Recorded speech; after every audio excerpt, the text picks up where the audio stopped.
You may have heard about the recent Curve hack, but might not understand what happened or the implications of the hack itself. Today, I'm going to explain exactly what happened, some facts about the founder, and how bad this could have gotten, and also talk about an awesome move that an ethical hacker made during this whole fiasco. Let's break into exactly what unfolded. Curve Finance is a popular decentralized exchange, otherwise known as a DEX, that specializes in stablecoins. On July 30th, Curve Finance was the victim of an exploit that drained almost $51 million worth of cryptocurrency from the platform. This exploit was caused by a reentrancy bug in the Vyper programming language, which is used to power parts of the Curve system. The exploit affected a number of stablecoin pools on the platform that were using old versions of the Vyper compiler. The hackers were able to exploit the bug by withdrawing funds from the pools and then immediately re-entering the pools to claim more funds. This process was repeated several times, allowing the hackers to drain a total of $50.9 million. The Curve team has since patched the bug and the affected pools have been removed. However, the exploit has shaken the confidence of some users in Curve Finance. The CRV token, which is used to govern the Curve DAO, fell by more than 20% after the exploit, but has started to rebound a bit since. It's still too early to say what the long-term impact of the exploit will be on Curve Finance. However, the team has been quick to respond, and the platform is still one of the most popular DEXs for stablecoins. It's likely that Curve Finance will continue to be a major player in the DeFi space, but the exploit will likely make users more cautious about using the platform.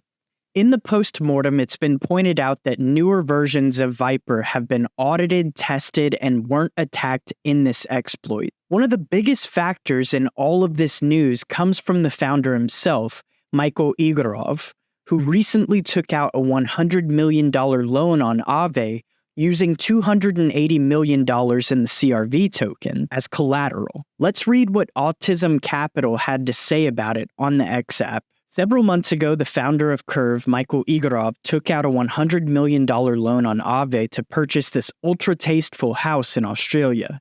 He used $280 million of CRV at the time as collateral for this loan. Unfortunately for Michael, Curve was hacked 2 days ago. The hacker made off with millions of dollars. Bad, right? This was just the beginning of Michael's troubles.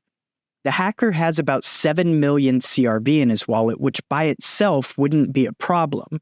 There's enough liquidity in the markets to handle a 7 million CRV market sell. The real problem is that everybody knows Michael's in trouble, and this is creating a reflexive feedback loop of dumping as people stop hunt Michael's CRV position. CRV is currently dumping like a poop coin that's getting text messages from Gary Gensler. Stop hunting isn't the only issue, though. As Delphi Digital astutely points out here, the APY on Michael's Fraxland position is doubling every 12 hours.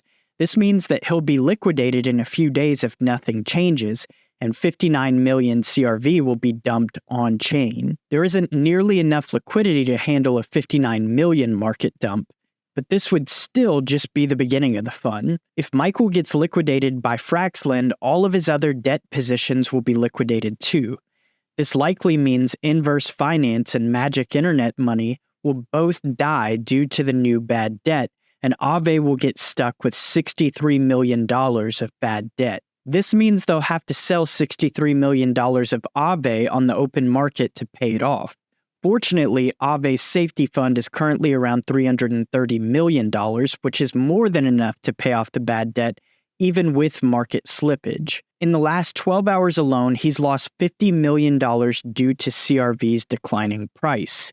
Michael's liquidation prices for CRV are approximately 38 to 40 cents. As the time of this tweet, CRV is currently trading at 50 cents. A week ago, it was worth 72 cents. As you can see, the price is rebounding. It's currently sitting at close to 61 cents, but still, things technically could get worse. Egorov has now started to sell some of his CRV tokens over the counter to the likes of Justin Sun, who reportedly purchased 5 million of the 39 million CRV sold. Those who have made these purchases have not done Curve Finance any favors, however.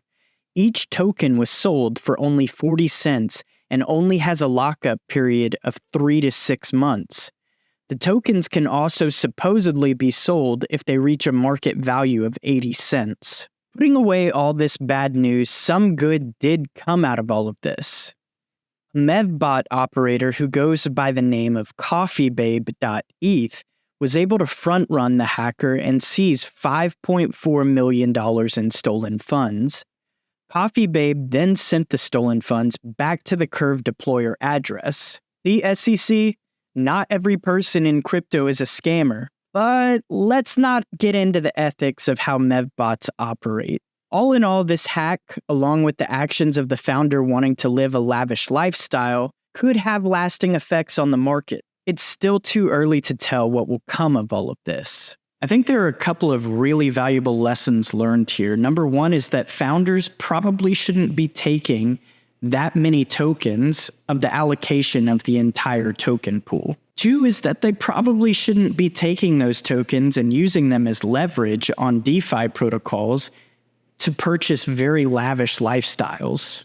Three would be that even these most trusted platforms out there in DeFi could still have bugs and exploits that weren't found in testing or in audits. That's why it's very important to not put your entire life savings into these types of protocols. With all that being said, I think it's very vital to say that I still strongly believe in decentralized finance and the message that we're trying to send to bankers around the globe. If you enjoyed this video, please be sure to drop a like on it to let the YouTube algorithm know that I'm doing a good job. That's going to be it for this one though. Thanks for watching. Crypto Clay, out.